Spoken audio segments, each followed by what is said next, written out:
V D Satheesan പ്രതിപക്ഷ നേതാവ് വയനാട്ടിലെത്തിയിരുന്നു.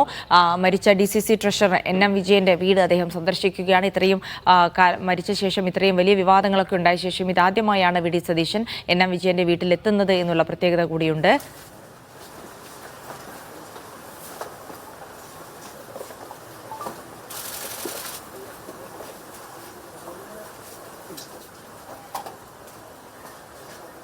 കുടുംബത്തെ സംരക്ഷിക്കുമെന്ന് KPCC വ്യക്തമാക്കിയിരുന്നു. അവരുടെ കടങ്ങളൊക്കെ ഏറ്റെടുക്കുമെന്ന് KPCC വ്യക്തമാക്കിയിരുന്നു. പക്ഷേ NM വിജയത്തിന്റെ മരണത്തിന് ശേഷം പുറത്തു വന്ന കത്തുകളിൽ DCC അധ്യക്ഷനെതിരെയും ND അപ്പച്ചനെതിരെയും ഒപ്പം തന്നെ IC ബാലകൃഷ്ണനെതിരെയും ഒക്കെ ഗുരുതര ആരോപണങ്ങളായിരുന്നു NM വിജയൻ ഉന്നയിച്ചിരുന്നത്. KPCC നേതൃത്വത്തിന് ഇത് സംബന്ധിച്ച് നേരത്തെ കത്തയച്ചിരുന്നു. നേതൃത്വത്തിന് ഇത് സംബന്ധിച്ച് അറിവുണ്ടായിരുന്നു തുടങ്ങിയ കാര്യങ്ങളൊക്കെയാണ്. അത് KPCC നേതൃത്വത്തെ ആകെ വെട്ടിലാക്കിയിരുന്നു. അതിനുശേഷം ഇപ്പോൾ കുറേ സംഭവവികാസങ്ങൾ വിവാദങ്ങൾക്കൊക്കെ ശേഷം ഇപ്പോഴാണ് പ്രതിപക്ഷ നേതാവ് വി ഡി സതീശൻ NM വിജയന്റെ വീട് സന്ദർശിക്കുന്നത്. ഇതേ ദിവസം തന്നെ ഇന്നിപ്പോൾ MV ഗോവിന്ദനും അദ്ദേഹത്തിന്റെ വീട് സന്ദർശിക്കും. കാരണം ഇന്നിപ്പോൾ IC ബാലകൃഷ്ണന്റെ രാജി ആവശ്യപ്പെട്ടുകൊണ്ട് അവിടെ LDFന്റെ ഒരു പ്രതിഷേധ സംഗമമുണ്ട്. അത് ഉദ്ഘാടനം ചെയ്യാനായി MV ഗോവിന്ദനും സ്ഥലത്തെത്തിയിട്ടുണ്ട്. അപ്പോൾ രണ്ട് പ്രധാനപ്പെട്ട നേതാക്കൾ വയനാട്ടിലുണ്ട്.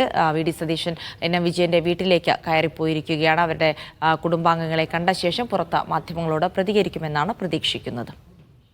അനീസ് അലിയുണ്ട് വിവരങ്ങൾ നൽകാനായി. അനീസ് അലി, പ്രതിപക്ഷ നേതാവിന് മുൻപേ അവിടെ CPMന്റെ സംസ്ഥാന സെക്രട്ടറി സന്ദർശിച്ചു പോയിരിക്കുന്നു. അതിനുശേഷമാണ് DCC ട്രഷറുടെ വീട്ടിൽ ഇപ്പോൾ പ്രതിപക്ഷ നേതാവ് എത്തുന്നത്. ഇത് തന്നെ വിമർശനത്തിനിടയാക്കുന്ന ഒരു സാഹചര്യമാണ്. മാത്രമല്ല മരണശേഷം ഇത്രയും വലിയ വിവാദമുണ്ടായ ശേഷം KPCC വരെ പ്രതിരോധത്തിലായ ശേഷം ഇപ്പോഴാണ് വി ഡി സതീശൻ അദ്ദേഹത്തിന്റെ വീട്ടിലെത്തി സന്ദർശിക്കുന്നത് എന്നൊരു പ്രത്യേകത കൂടിയുണ്ട്. എന്തൊക്കെ വിവരങ്ങൾ നൽകാനാകും അവിടെ നിന്ന്?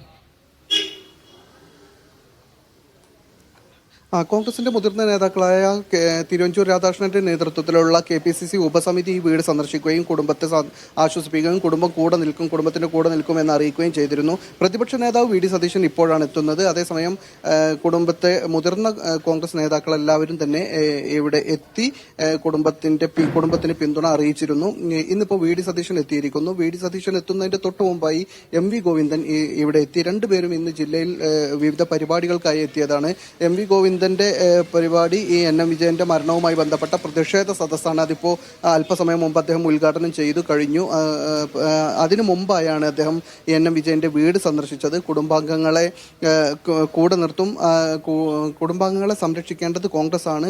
അതുപോലെ തന്നെ ഈ കുടുംബത്തെ മരണത്തിന് ശേഷവും കോൺഗ്രസ് പാർട്ടി വേട്ടയാടുകയാണ് എന്ന തരത്തിലുള്ള പ്രതികരണമാണ് ഈ വീട് സന്ദർശിച്ചതിന് ശേഷം MV ഗോവിന്ദന്റെ ഭാഗത്തു നിന്നുണ്ടായത്. അല്പസമയം മുമ്പ് നമ്മളിപ്പോൾ നിൽക്കുന്ന ഈ ഒരു തൊട്ടു മുമ്പായാണ് വി ഡി സതീശൻ ഈ വീട്ടിലേക്ക് വന്നു കയറിയത്. അദ്ദേഹം കയറുന്ന സന്ദർഭത്തിൽ പ്രതികരിച്ചിട്ടില്ല. അതേസമയം നേരത്തെ അദ്ദേഹം പറഞ്ഞിരുന്നത് കുടുംബത്തിന് വേണ്ട എല്ലാ പിന്തുണയും പാർട്ടിയുടെ ഭാഗത്തു നിന്നും തന്റെ ഭാഗത്തു നിന്നും ഉണ്ടാകും. ഏത് തരത്തിലും ഒരു ഘട്ടത്തിലും പാർട്ടി ഒരിക്കലും NM വിജയനെ പോലെ ഒരാളെ കൈവിടില്ല, അദ്ദേഹത്തിന്റെ കുടുംബത്തെ ചേർത്ത് നിർത്തും. തുടക്കത്തിലുണ്ടായിട്ടുള്ള ചില പ്രയാസങ്ങളുണ്ട്, അത് ആ ഘട്ടത്തിൽ തന്നെ പരിഹരിച്ചതാണ് എന്ന തരത്തിലുള്ള പ്രതികരണങ്ങളാണ് വി ഡി സതീശന്റേതായി വന്നത്. അതിനുശേഷം കുടുംബം ഈ KPCC ഉപസമിതി വന്നു പോയതിനു ശേഷം കുടുംബത്തിന്റെ പ്രതികരണം വന്നിരുന്നു. ആദ്യഘട്ടത്തിൽ തങ്ങളുടെ ഭാഗത്തുനിന്ന് ചില പ്രതികരണങ്ങൾ ഉണ്ടായത് തെറ്റിദ്ധാരണ കൊണ്ടാണ്, പാർട്ടിയോ പൂർണ്ണമായി വിശ്വാസത്തിലെടുക്കുന്നു, പാർട്ടി പറയുന്നതിനൊപ്പം തന്നെ നിൽക്കുന്നു എന്ന തരത്തിൽ പിന്നീട് മാധ്യമങ്ങളോട് പ്രതികരിക്കില്ല എന്നുകൂടി പ്രതിപക്ഷ നേതാവ് വി ഡി സതീശൻ NM വിജയന്റെ വീട്ടിലെത്തി അവരുടെ കുടുംബാംഗങ്ങളെ സന്ദർശിക്കുകയാണ്.